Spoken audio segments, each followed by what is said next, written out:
from Bhagavad Gita, chapter 2nd. We'll be discussing verse 11 today.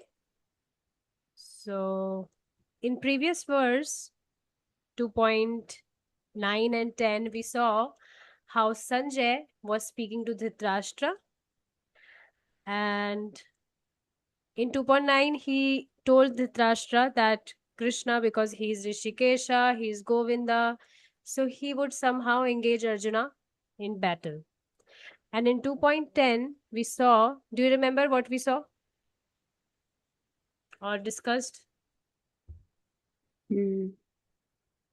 So I remember from what you just said that he was glad that because Sanjaya spoke to him when he addressed him as a descendant of Bharata. Is this part? Yes. Can you repeat what you said? So he was glad that he thought Arjuna may not be fighting anymore. And then his assistant Sanjaya was saying to him, descendant of Bharata. That's when he addressed him. Is this the chapter now? I mean, the new verse? Yes, he addressed him with this name, but you know, the conversation that you shared, it was in 2.9. In 2.10, yeah. Do you remember? So basically, he said that Krishna will say the following words who is situated between the parties. And what are those following words that we'll see in 2.11. So yes, very interesting point.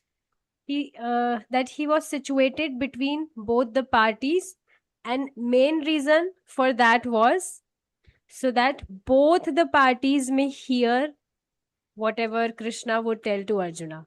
This we discussed yesterday, that Bhagavad Gita was not spoken secretly, but everyone was able to hear whatever Krishna or Arjuna was. Yes. You were saying that previously Arjuna had asked of Sri Krishna to position the chariot, and then now this time, Sri Krishna is asking Arjuna. Well, he's going to be guiding, or he will be in charge of what's going on in Arjuna's state.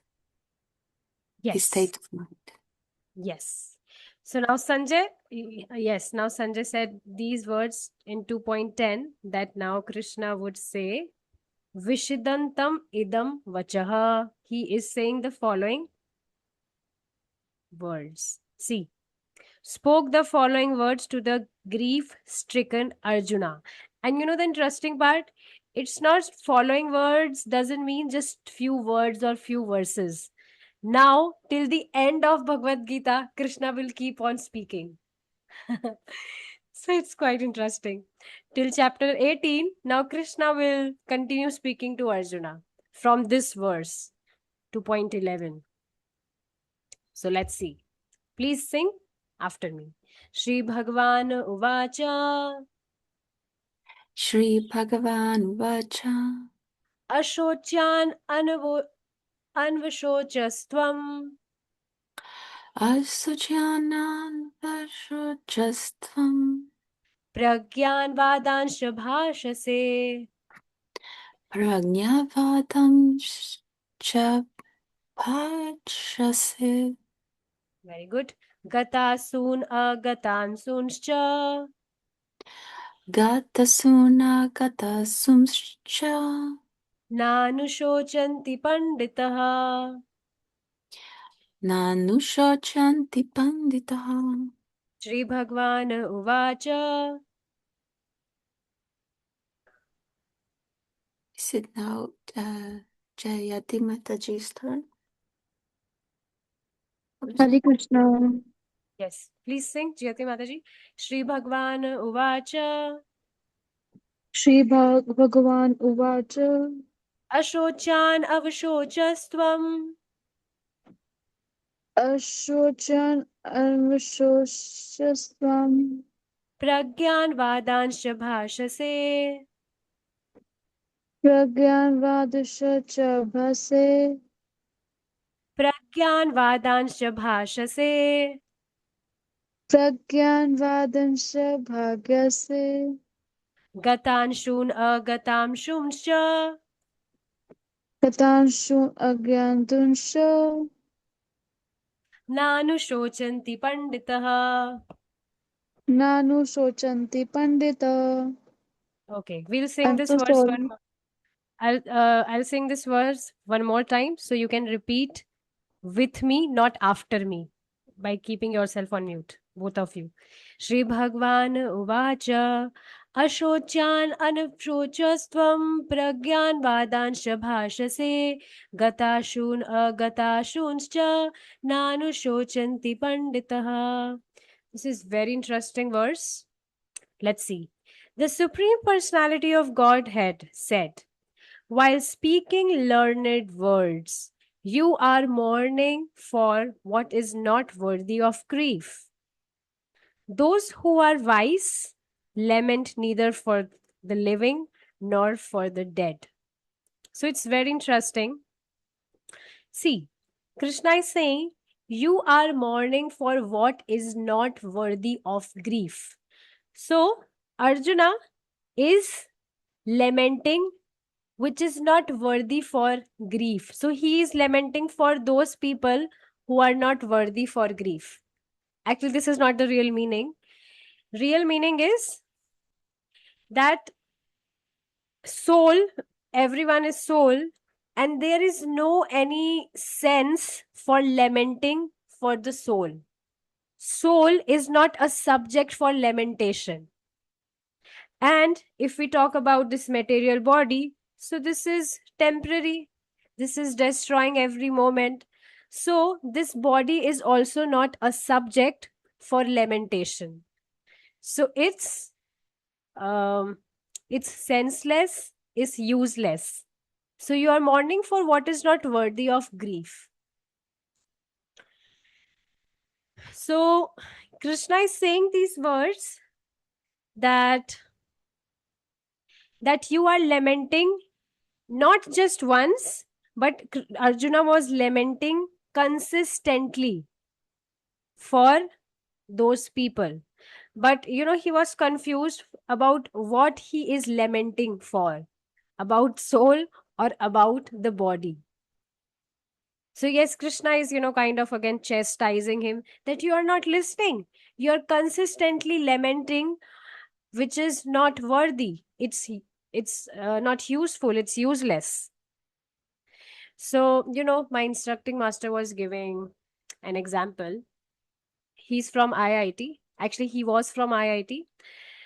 So, when he was in IIT, then only, he was practicing Krishna consciousness. And he also has a friend who was very sincere. He never missed morning program, Manglarti program. And he was very sincere in studies as well. But you know what happened? One day, uh, he scored 9.5. Do you know are you familiar about the score of IIT?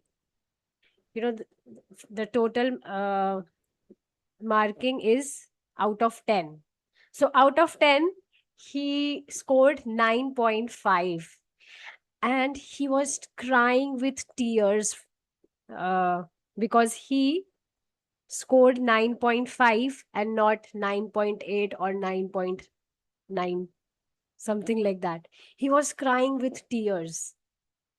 So sometimes we can see even sincere devotees can bewilder like this. But remember, this is only possible when we are identifying ourselves with this body. And Krishna is telling it's not worthy of grief. If we are identifying ourselves with this body and we are lamenting for unnecessary things, useless things, so the reason is we are simply identifying ourselves with this body. And please hear this very carefully. Any person who is overwhelmed with such emotions, he cannot practice his devotional services nicely, or he will not practice it because he is so much overwhelmed with grief or such emotions. He will not be able to continue his bhakti, because any person who is in such condition, if he's overwhelmed, so he will not be able to continue because he's overwhelmed with the grief. He's overwhelmed with those materialistic things. So how will he be able to practice his devotional services? He'll keep crying, oh, I lost this, oh, I lost that. Why? Because he is identifying himself with this material body, or with the things, possessions related to this material body. Another example, once there was a devotee, and his father was, very sick. He was, it was his last time, ending days of his life. So at that time, that devotee gave water to his father. He was thirsty, his father was thirsty. So the moment his father, took a sip of water, so, after a few seconds, he left his body. And you won't believe that devotee was assuming that I have killed my father because I gave water to my father. That's why he left his body. And he was so much overwhelmed with this emotion that even he was about to commit suicide. So, such things can overwhelm us if we are falsely identifying with this body, or, things related with this body. That's why it's very important that we hear scriptures in association with devotees on the regular basis. Our hearing should be very strong so that we may not get distracted or bewildered in any situation whatsoever.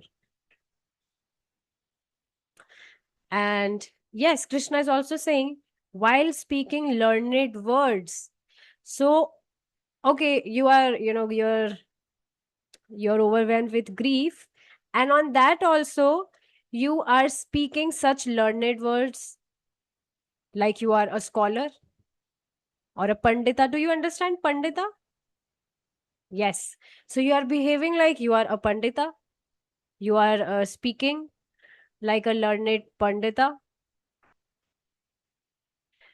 And Krishna is also telling the real definition of who is a real Pandit. See, this word is here, Panditaha. Panditaha means the learned. So, who is real Pandita? Those who are wise, or Pandita, learned, lament neither for the living nor for the dead. So, here is the word Gata soon, agata sumscha. So, gata soon, if we split this word, asoon means life, prana. And asoon means life, and agata means where life is no more. Because, suffix is there. So, agata means, sorry, prefix is there. So, agata means where life is no more. So, you will see many people, they keep lamenting because, see, I'm not talking about devotees, because, devotees, they are aware that we are not this body. They are consistent in their practices. But if we talk about ordinary people who are identifying themselves with this body and not understanding that they are not this body, they keep lamenting on such incidents. that, oh, now my father is no more. Oh, no, now my grandmother is no more. They keep on lamenting on these things. So, agata soon means a person who is no more. For the dead, person who is no more, life is no more. So, a person who is not lamenting for the dead, and gata soon means who is living.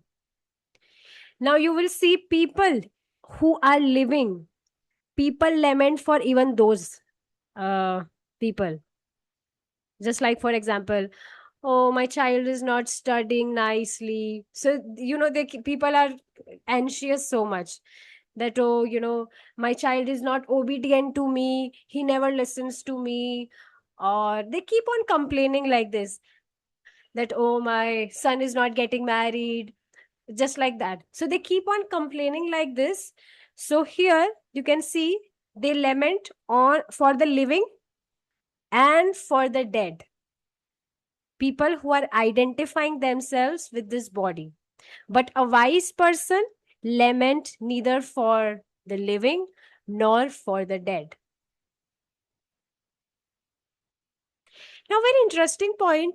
Krishna is not asking here to not do something. He is simply instructing Arjuna to not lament. Are you understanding? This is very important point. Krishna is not telling us to become hard-hearted. Suppose if, someone's mother is sick, so definitely one's responsibility is to feed medicine to her or take care of her health. But that doesn't mean because his mother or her mother is sick, so she will not chant Hare Krishna. She will not chant the holy names. So, yes, this is very important, that Krishna is not telling us to become irresponsible, but he is telling us to not lament. Now, suppose if, someone's mother is sick, and instead of chanting or continuing devotional services, someone starts lamenting. So what will happen from that? There is a book called Hito Updesh. Have you heard the name? Hito Updesh? You might have heard. It's, Prabhupada's book only. Hito Updesh, Nectar of Instruction. Yes. So in Nectar of Instruction, it's mentioned that, whatever is destined, that will come to us. Simply our endeavors will not, give us everything. Whatever is destined in our life, that will definitely come to us. And whatever is not destined for us, it would definitely not come. So, if things are not going according to our plans, so lamenting would not help. It would not help. So I don't know if you know, there is one Mataji from Africa. Do you know her? She came to Bhagavad Gita class also sometimes. So she's from Africa, and yesterday she texted me. She is hearing the recordings, whatever we discuss. So she texted me, and she was worried about her studies, because Africa is actually a very tough country. I never knew it. There is a friend of mine. He's from India, so he shifted to Africa for his business purpose. So he was telling how tough country Africa is. It's not safe at all. People, murder other people for the sake of little money or property. It's not very safe country. So yeah, she was worried that I'm not able to get scholarship or this or that. I want to study this, that. So I was, I quoted this verse to her, that try to understand. Lamentation will not give us anything. And you know what? We all will be tested here. Many situations will come in our life, or suppose, people who are there with us right now, they will not be there with us for always. This is truth, and we have to accept it, because everything is temporary in this world. And this test will come in everyone's life, that when situations are provoking in my life, when my loved ones are not there with me, or things are not going according to my plan, will that time also I'll continue my devotional services? Will I still continue my chanting? Will I still continue hearing Bhagavad Gita? These tests will come in everyone's life. Please try to understand, it's not actually very easy. See, Krishna consciousness is very easy if we follow it, but it's not very easy to understand this just small thing, that human form of life is only meant for self realization. It is only meant uh, so that we may establish our relationship with Krishna. It's not easy to understand Krishna consciousness. This process is very simple, but this conviction is little difficult. But if any person get convinced completely that no matter whatever happens in my life, my purpose is to practice my bhakti nicely and close this chapter in this life only and go back to Krishna, we will see, we see in front of our eyes our loved ones, they are going with certain situations, provoking situations, they are not happy, they're going with certain situations or pains in their life. But are we able to do something for them? Because we are helpless, we cannot do anything with our own endeavors. Very beautiful point one devotee told, everyone is eating their own soup and Krishna is the cook. So whatever karma we did in our past life, we are getting the fruits of those, and we have to go through them. We cannot do anything about it. So like that. Okay, so now we will see the commentary of, sometimes when, because today's class might be little heavy, because this slok is like this, so you can pause and speak if you wish to add something. I hope you're able to grab whatever we are discussing. Good. So we will see commentary, Sridhar Swami, Sridhari. So this text, because I converted from Chat GPT, so it didn't share text in English. It's in Sanskrit. But anyways, yes, Jayati Mataji, you want to say something? Actually, I need to know why human being lament. What is the actual cause of, like, we are aware, so like as you mentioned, that soul is not subject to lamentation. The soul is Sachit Anand or purifying, and lamentation is opposite of that. That is why. But why? Like, I have this habit to live in lamentation. Even I heard the lecture of Srila Prabhupada, he says that you are not a servant of lamentation, you are a servant of Krishna. So you have to act accordingly. But still, I have this habit of do lamentation. But what makes human being or me to do that? Yes, so we just discussed, any person will lament. The reason is he's identifying himself with this body. We will discuss whatever point, whatever question you have raised, we will discuss this in detail in today's session. Hold on. In commentary, acharyas will discuss this in detail. So let's see. Because Arjuna's grief had arisen from his lack of discrimination between the body and the soul, Sri Bhagwan speaks this verse in order to reveal his lack of proper discrimination. So, see, in the first line only, there is the answer. we are unable to discriminate between the body and soul, and this is the only reason for our lamentation, because nothing can harm soul. Soul is a spiritual spark, and nothing material can touch soul.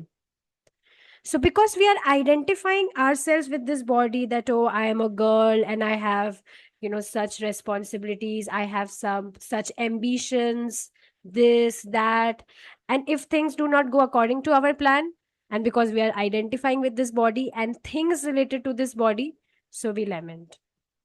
So let's see.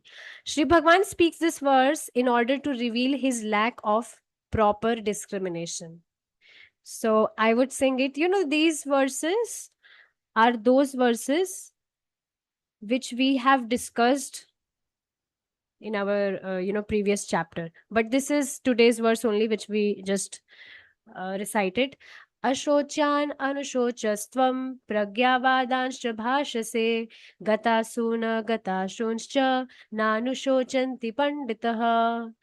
The Supreme Lord said, "You are grieving for those who are not worthy of grief, yet you speak words that appear to be wise. Those who are truly learned lament neither for those who are dead, nor for those who are living." Arjuna's condition. You are continually grieving for those relatives who are not actually objects of lamentation. So, why they are not objects of lamentation? Because they are soul, and nothing can harm soul. So, see, Arjuna was, thinking that, oh, if I'll kill my own kinsmen, so they will die. But no one is dying. Soul can never die. Soul is eternal. This body, if we talk about this body, so this body cannot die, because we are, every moment we are leaving this body. Do you get this? We are not the same person we were yesterday. We are not the same person we were 10 years ago. We are not the same body. We are not in the same body we were in childhood. So we are leaving this body every moment. And about soul, soul is eternal. Soul can never die. But Arjuna, he was thinking in that way that, oh, my kinsman will die. So that's why he was lamenting. And that's why Krishna is saying that you are grieving for those relatives who are not actually objects of lamentation. दृष्ट्वेमं स्वजनं कृष्ण युयुत्सुं समुपस्थितं सीदन्ति मम गात्राणि मुखं च परिशुष्यति. So see, on this, in chapter 4 we discussed that Arjuna said that, oh, see, oh Krishna, seeing my own relatives standing before me eager to fight, the limbs of my body are failing and my mouth is becoming dry. So he was feeling such symptoms at that time, when he was seeing his own relatives, and he was, he was thinking that I cannot fight. So he was going through such body symptoms.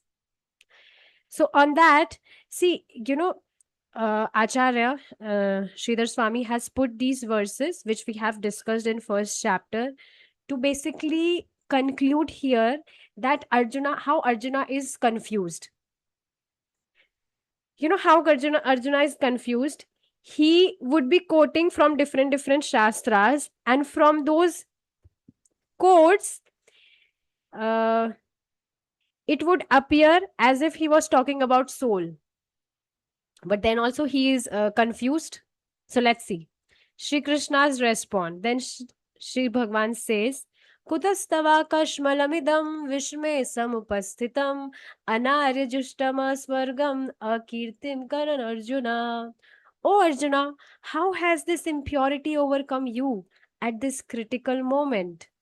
Such conduct is not befitting a person who understands the true value of life. It does not lead to the higher worlds, rather it brings disgrace. Thus you have begun speaking to me as though you were a pragya. Pragya means learned. Thus, that is a learned and wise person, and saying. So see, Now, how Arjuna was speaking the learned words to Krishna, this is what Krishna is, mentioning it again. That whatever words you spoke to me in past, so you were behaving as if you were a learned person, so much shastra, but now you are lamenting. So see what Arjuna said. कथं भीष्ममहं सङ्ख्ये द्रोणं च Madhusudan इषुभिः प्रतियोत्स्यामि पूजार्हा वरिसूदना. So we saw how Arjuna, he addressed Krishna with the name Madhusudana. And we saw from the commentary, if you remember, Eunice Mataji, that he addressed Krishna with the name Madhusudana and Arisudana. 2 names. So see, O Madhusudana, how can I fight against Bhishma and Drona with arrows in battle? O destroyer of enemies, they are worthy of my worship. So those to whom I should offer flowers at their lotus feet, how can I offer or leave arrows on them? It's not possible. And he mentioned, he addressed Krishna with Madhusudana and Arisudana to basically conclude here that you are also Madhusudana. Madhusudana means, do you remember? It's very easy. Yeah. So there was because there's a demon and he defeated this demon, but also he can destroy with his sweetness. Yes, but here specifically said that you are Madhusudana. You killed a demon, not your own spiritual master or your relatives. And to make it more specific, he also addressed Krishna with the name Arisudana, because we saw Madhu might also be a person in his dynasty. So Krishna might not get confused. That's why he said Arisudana. Arisudana means killer of enemies. So like that. See, Arjuna then says, O Krishna, O Madhusudana, how can I shoot arrows at persons such as Bhishma and Drona, who are worthy of my worship? Yet you are merely speaking like a learned person. You are not actually acting like one who possesses true wisdom. Krishna is saying this. For a truly learned person does not lament even for those who have departed from the body, nor for those who are still living within the body. The words gata soon refer to those whose life are departed, the dead, and agata soon refers to those whose life has not departed, the living. The wise, knowing the distinction between the eternal self and the temporary body, do not lament for either. So, I interchanged the meaning. Gata soon means who has departed, means life is not there, and agata, when prefix is there, so that whose life has not departed, who is living. So gata soon means dead, agata soon means living. But a learned person do not lament for both. So please try to understand, we experience grief, but we do not experience grief for ourselves. Jayati Mataji, please hear this very nicely. We do not experience grief or lamentation for ourselves. Not experience, actually. We do not lament or grieve for ourselves, but we do it for other people or for other things. And the reason is attachment. Because we are attached with certain possession, we are attached with certain people, we have certain expectations. This is the only cause of lamentation, the false identification. So if we take example, Prabhupada explains this. For example, if a mother is concerned about her child. So she is only concerned about her own child and not the children roaming on the streets, or children, or there in the neighbors, isn't it? She's only concerned about her own child, because she is assuming that, oh, this child belongs to me. Same way, if a brother, if he is, suppose he is very much anxious about his sister's marriage, so he's only concerned about his own sister's marriage and not about others sisters marriages. So this is because of attachment, and Prabhupada explains this in this way. So this is how people lament for living. So I hope you got the cause of lamentation, why we lament. We don't lament for ourselves, but we lament for the things, for the possessions, for the people with whom we are attached and with whom we identify. They belongs to me. So like that. Okay, so we have completed this commentary. So we will see one more commentary by Ramanujacharya. Then we'll continue this verse tomorrow, because we have two more commentaries after it, Srila Baldev Vidyabhushan and Prabhupada. So I hope the class is not very heavy. Is it okay? Yeah, it's okay. Perfect. Okay, let's see. Commentary by Ramanujacharya. Arjuna had said, how will they live after being deprived of their relatives? Now, Ramanujacharya will open this verse even more. Shri Bhagwan said, you are grieving for those who are not worthy of grief. You also speak words endowed with wisdom concerning the nature of the body and the self.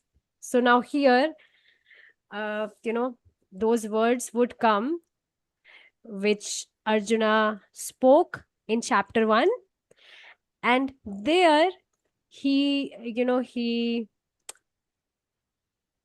words endowed with wisdom concerning the nature of body and self, that is soul. So let's see. Sankaro narkayeva kulagnanam kulasya cha patanti pitro yesham lupta pindodaka kriyaha. You might remember this. We discussed about pinda odak,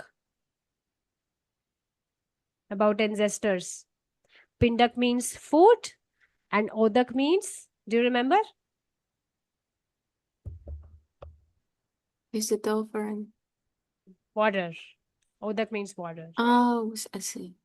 Yes. So yes, now see, when Arjuna said these words to Krishna, this, this shows about his concern about the nature of body and self.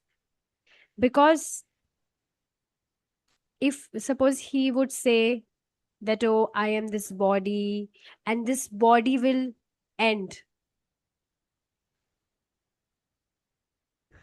So there would be no scope of self, because if I am this body and if this body has destroyed, so there is no self, because I'm assuming this body is self.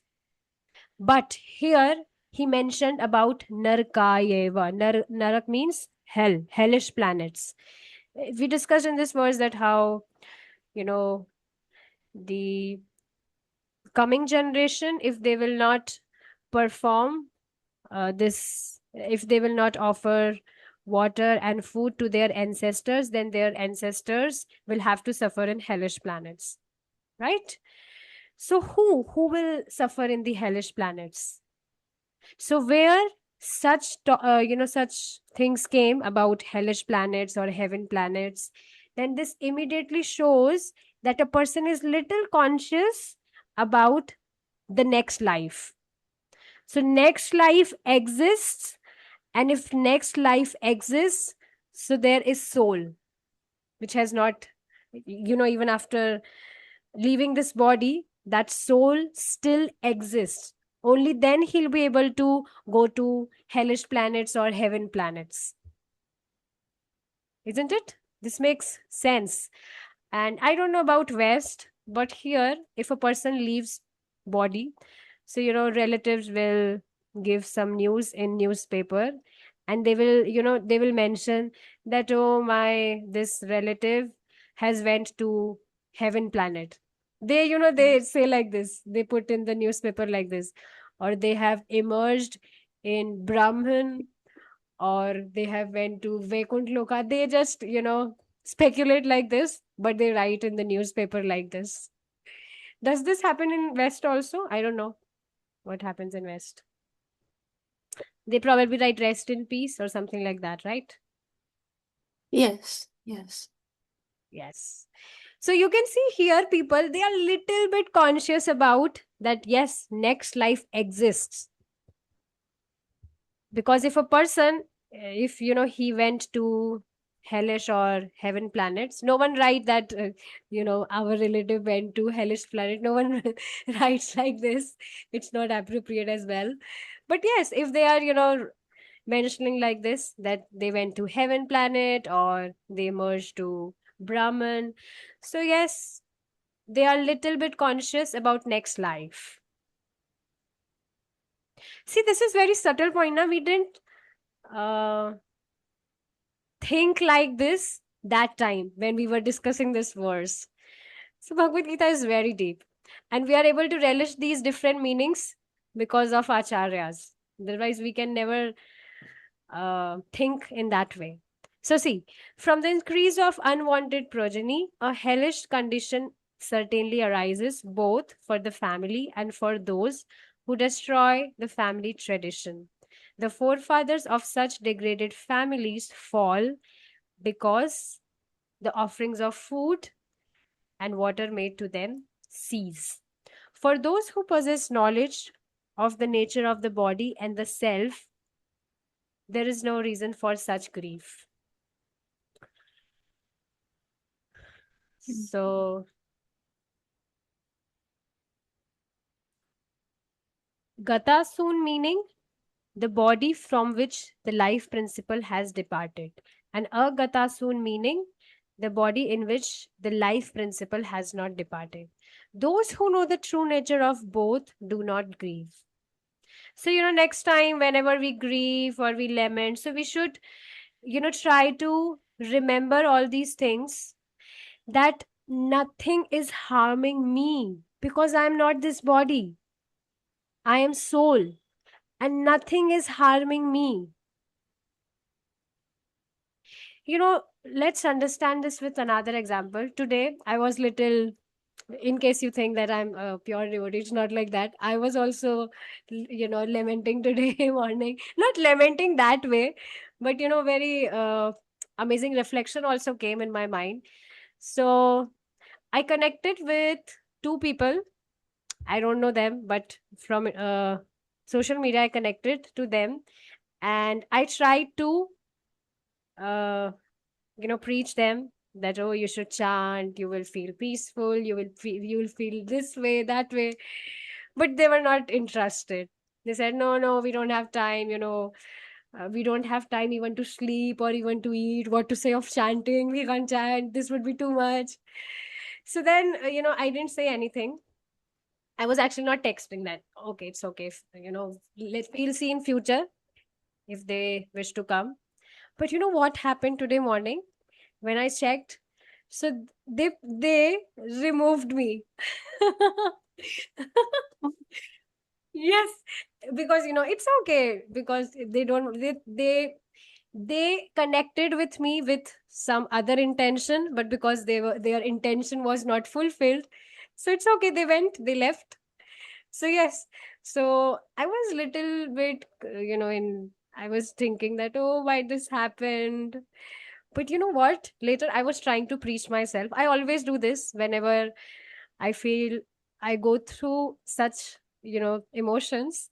I try to preach myself. Literally, this was very beautiful reflection I got today morning.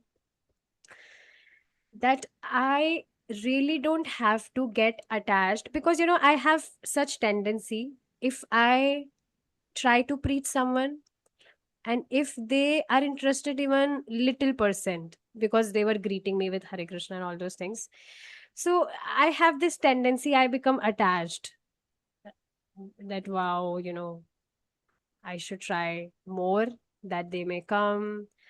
So this, sometimes give me little pain because of this attachment. My tendency is such, when I'm trying to preach someone, so I become attached. But today I was trying to preach myself, that I really don't have to get attached with the people of this world, because I don't belong to this world. So what is the sense, what is the use of getting attached to a place from where you don't even belong to? So I was continuing, I was speaking to myself. Suppose if, I went to a Western country, but because I don't belong to a Western country, and if I'm getting attached with those people, so that would be my foolishness, because I don't belong to that place. So, same way, if I don't belong to this world, so what is the matter of getting attached to the people of this world? Because this place does not belong to us, and the people of this world also does not belong to us. So such, because we keep on hearing such things, so these things helps us very much in such times, in such situations. So even if we are not able to immediately accept everything, that's completely fine, but we should keep on hearing, because hearing helps us very much to discriminate. And here, see, we saw Arjuna was not able to discriminate. We saw in previous commentary. See, because Arjuna's grief had arisen from his lack of discrimination. But now he will be able to discriminate, because he will be hearing from Krishna. So hearing really helps to discriminate. So we should hear. Okay. Now let's see.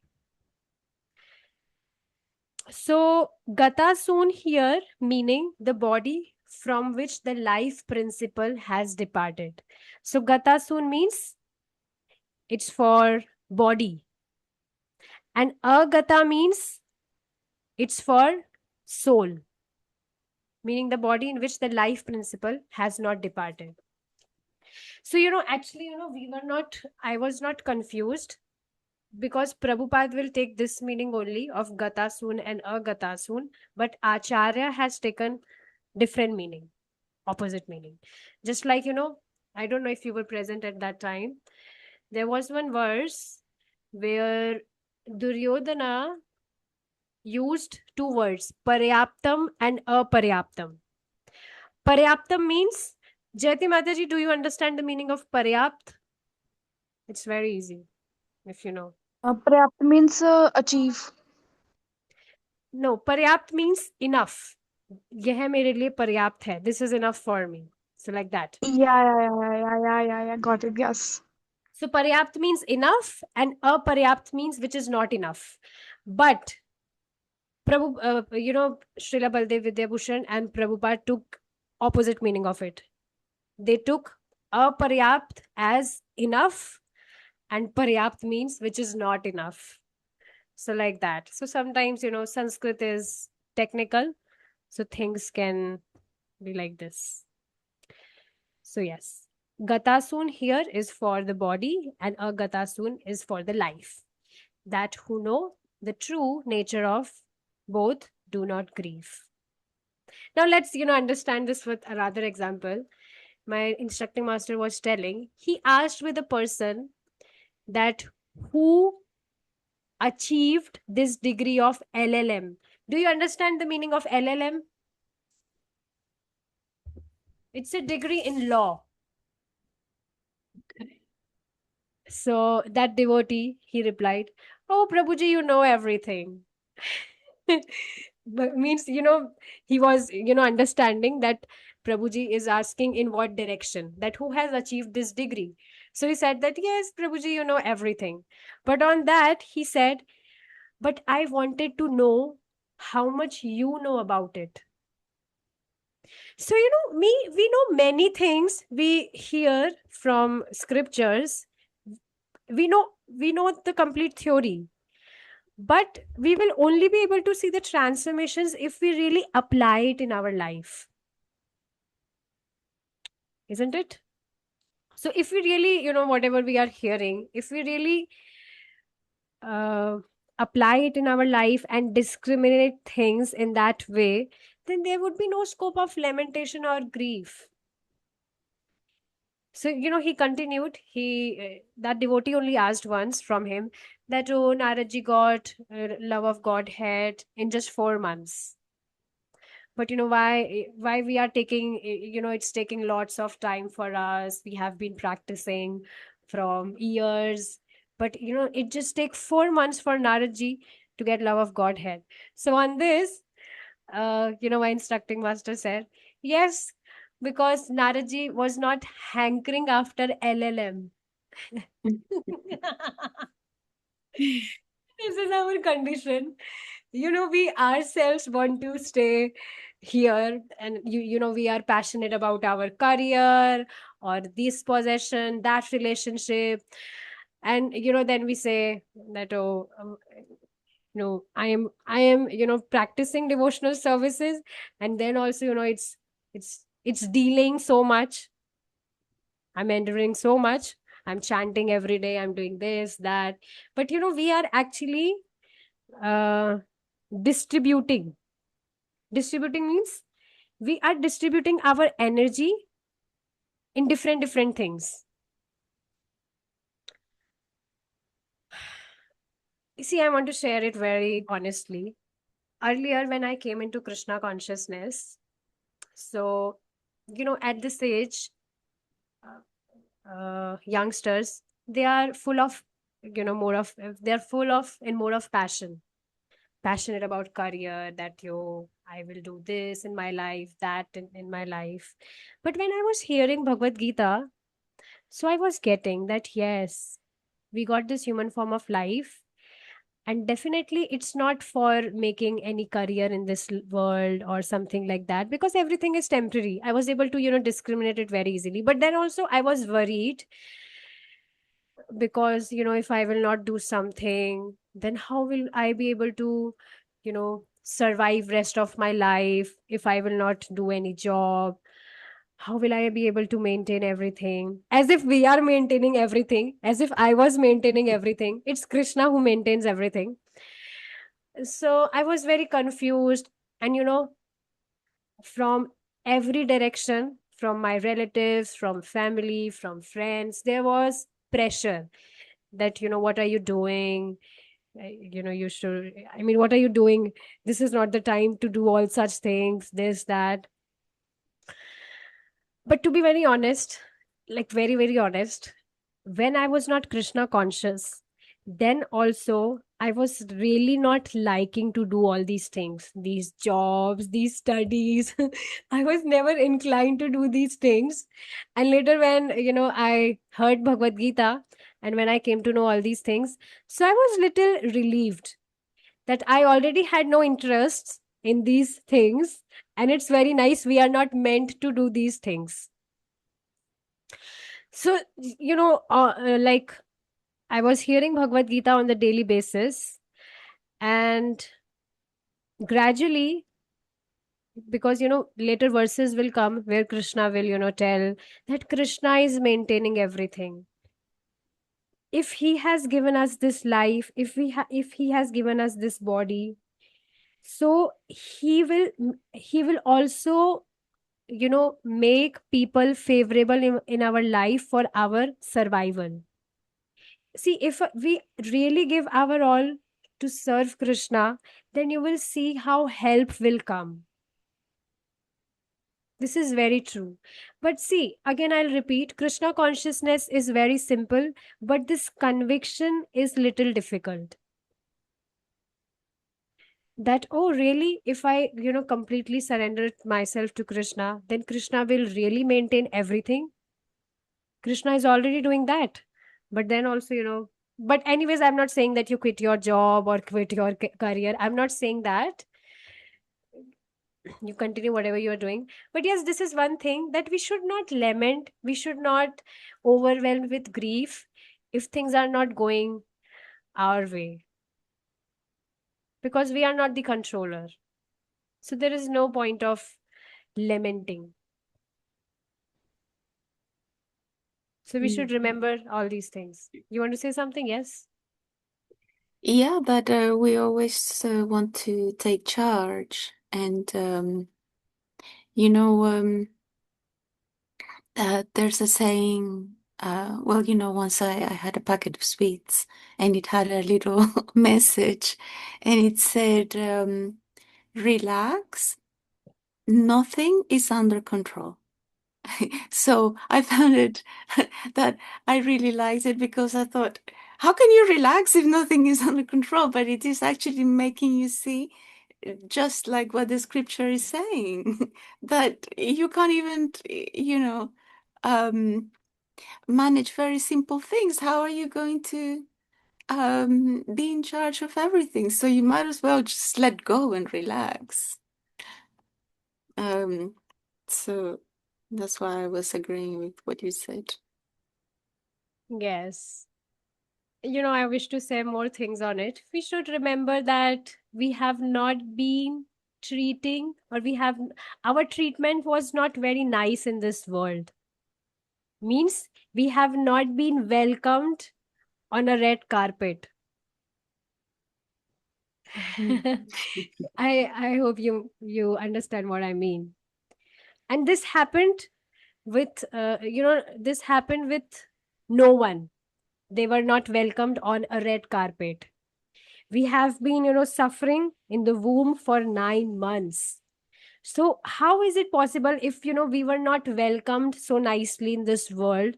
So how can we live a chill life in this world rest of the life? If welcomed was in such a way, if our welcome was in such a way, then what to say of the rest of the life?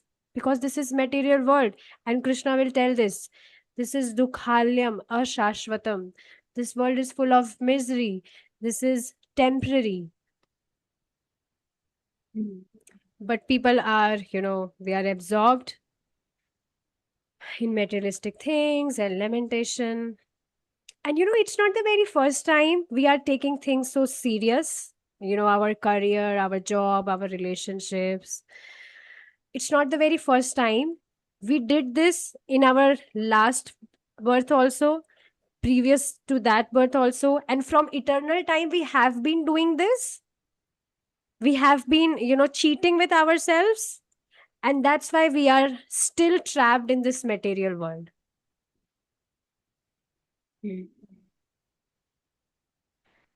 So try to understand, devotees who have been practicing bhakti from so many years, they are not fools. They have earned some realizations, some convictions from Krishna. Krishna has revealed something to them. That's why they are so sincere and they are so serious, consistent in their bhakti, because Krishna has revealed something to them. And if we also want that revelation or reciprocation, conviction from Krishna, so it's important for us that we continue our bhakti, whatever circumstances may come in our life, but we never compromise with our chanting, with our hearing, and anything which we should not do, anything which is not pleasing to Krishna. It is also mentioned in Srimad Bhagavatam that the very auspicious moment is that when we realize our mistakes we did in our past, and we don't lament for that, but we realize it, and now we become serious that, okay, now I got this chance, I'll give my best and I'll serve Krishna nicely. So, therefore, a contradiction is evident in you. On the one hand, you are grieving, thinking, I will kill them. On the other hand, you speak about dharma and adharma, as though such speech were the result of knowledge of the self as distinct from the body. So, it's again a very strange thing that when people speak something, but they do not follow it themselves. So, it's very strange, it appears very strange that they do not follow their own speech. So, this is what Arjuna was doing here. Therefore, you do not truly know the nature of the body, nor do you know the nature of the self, which is distinct from the body and eternal. Nor do you know about duties such as welfare, which, when performed as one's duty, are means for attaining the self. Nor do you know that this very war, which is in the present context, constitutes a duty. So, see, duty. Krishna is not asking us to, turn away from the duty. Arjuna's duty was, he was a Kshatriya. So, it was his very duty. If someone has challenged you, to a Kshatriya, if someone has challenged you, so it's your very duty that you fight. But you are not performing your duty. When fought without selfish desire for its fruit, becomes a means for attaining knowledge of the true nature of the self. So, when fought without selfish desire for its fruit, means nishkam karma, becomes a means for attaining knowledge of the true nature of the self. The implied meaning is this. Now, this is very important. Then we will stop here. The self in reality does not depend upon the body for its existence. So we can never, get sick. We can never have a cancer. We can never get sick, or we can never die. The self means the soul does not depend upon the body for its existence, nor is the self subject to destruction. Self means, try to understand, self means soul. So soul is not subject to destruction upon the death of the body. So when body is dying, that doesn't mean soul is also dying.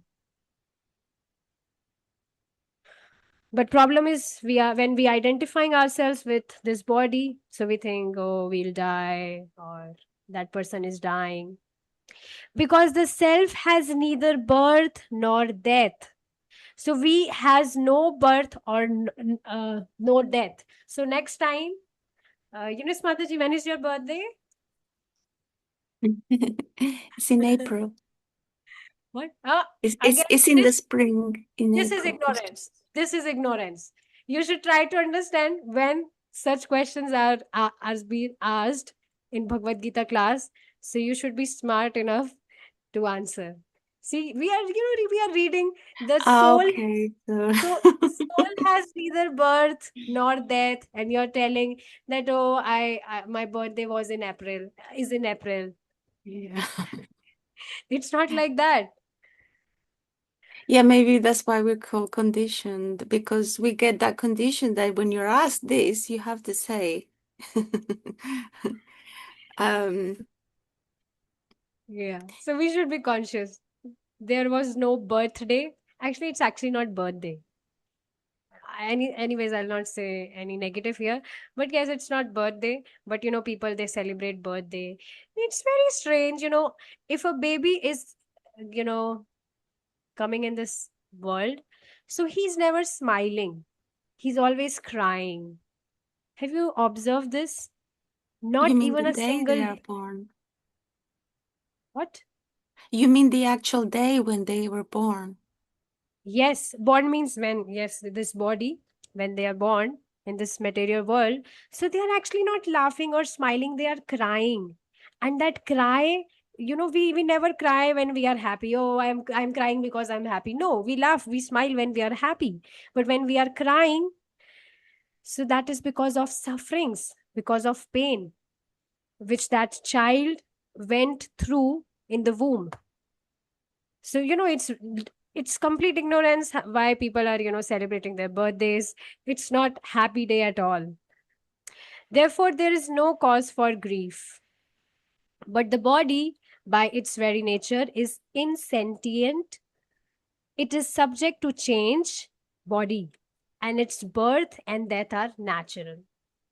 Therefore, even for the body, one should not grieve. Thus, first listen about the nature of the self. Now, Krishna will tell later about the nature of the self. So, yes, are you getting this? Even if this body is destroying, Atma or soul is never destroying. We are eternal soul, and we need to, we need to remind this every single day, so that we never lament, we never, overwhelmed with grief. So, okay, with this, we will, conclude our session here, and tomorrow we'll continue from Gita Bhushan commentary. If you wish to add Did something, it say that last page that the body is subject to change, like you were telling us before? And was it okay, insentient is the body as well. Okay. of course, And the soul is eternal. of course, yes. Yeah, thanks. Yeah, you asked if there is something. Just a couple of things I was wondering, please. So one is that like with words, even with words, sometimes we can get there's so many different there can be we're so prone to misunderstanding all the time, because you see, like the word like, you can say, oh, this is not like this, or it is like this, but also like means that you like something. And then sometimes you can say that is alike, meaning that they are similar, but also you say, oh, unlike that, meaning that it's the opposite, that they're not like it. So, with the name Govinda, I think it does have many significances, and so I was very surprised about this new meaning about the Vedas, knower of the Vedas. I mean, of course, Govinda, is very popular because it's like protector of the cows, or like the literal was, that's provide pleasure. And to be honest, this was one of the first names I learned about Sri Krishna, because I had a little book called The Higher Taste, which was about vegetarian cooking. And this is how I knew something. And I was very attracted to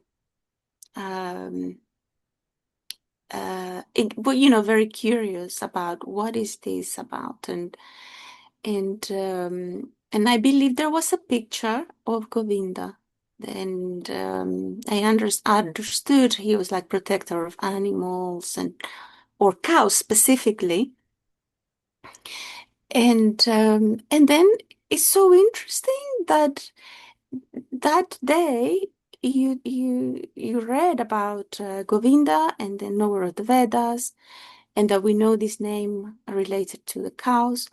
And then I think it was just the next day or just thereafter, that word go, because of the cow, it was related also to Bhumi, to the earth.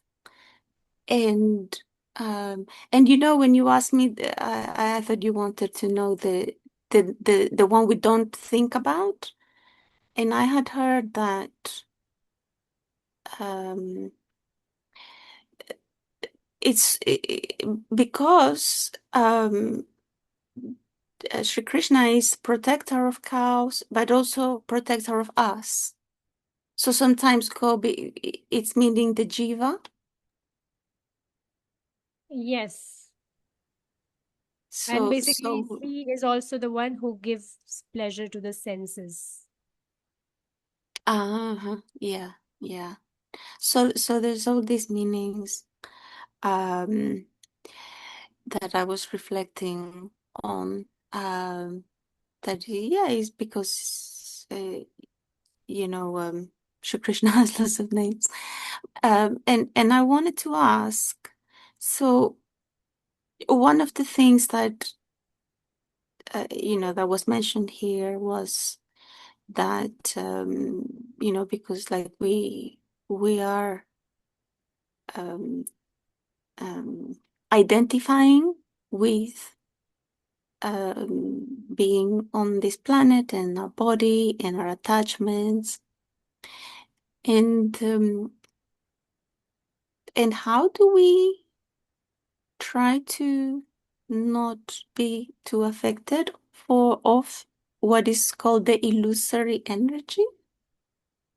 Yes. So see, whatever problem we face, there is no any other remedy. The only remedy is we keep chanting and we keep hearing these scriptures. And all our illusions will fade away. So right now also you can see, we have lost so many bad habits. It's not lost actually. We, get rid of those bad habits. So far, there are many bad habits. So, if a devotee, he cannot think of consuming non-veg now, isn't it? It's impossible. So we can see right now also we are not very serious, but we got rid of so many bad habits. So one cannot conclude that bhakti does not work. This chanting and hearing will give us everything. So there is no any other remedy. The only remedy is that we keep on chanting our rounds, 16 rounds every day, and we keep on hearing scriptures, and you will see the magic. This is what every devotee has been doing, and this is what Prabhupada has trained us from that time when he went to America. So there is not something new.